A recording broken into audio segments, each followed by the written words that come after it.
আজকাল একটা কথা আমরা খুবই বলে থাকি যে এখনকার বাচ্চারা খুবই অ্যাডভান্স।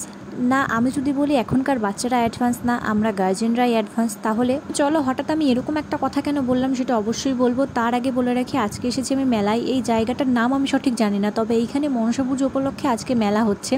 এখানে এসে দেখলাম বেশ কয়েকটা ঠাকুরের মন্দির আছে। এই ধরো যেমন কালী ঠাকুর, তারপরে বড় ঠাকুর, তারপরে আছে এখানে শিব ঠাকুর এবং রাধাকৃষ্ণ, পরপর এইখানে মন্দির আছে।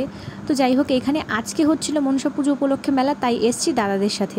সন্তু দাদা ভিডিও কল করেছে বুলটি দিদিকে যে মেলার থেকে কি খেলনা নেওয়া যায় অঙ্কনা দিদির বাচ্চার জন্য।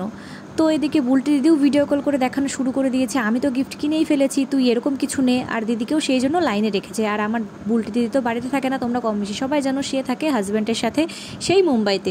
তো সেখান থেকেই গিফট কেনা হয়ে গেছে। দিদি আসবে সেপ্টেম্বর মাসে। অঙ্কনা দিদি সবে এখন 9th মান্থ চলছে। তো দিদি আসতে আসতে মানে বুলটি দিদি আসতে আসতে তো অঙ্কনা দিদির বেবির বয়স 2 মাস হয়ে যাবে। তাহলে ভাবো আমরা যে অ্যাডভান্স গার্জেনরা কেন বললাম, একটা বাচ্চা হয়নি তার আগেই তার জন্য কত কত গিফট চলে আসছে।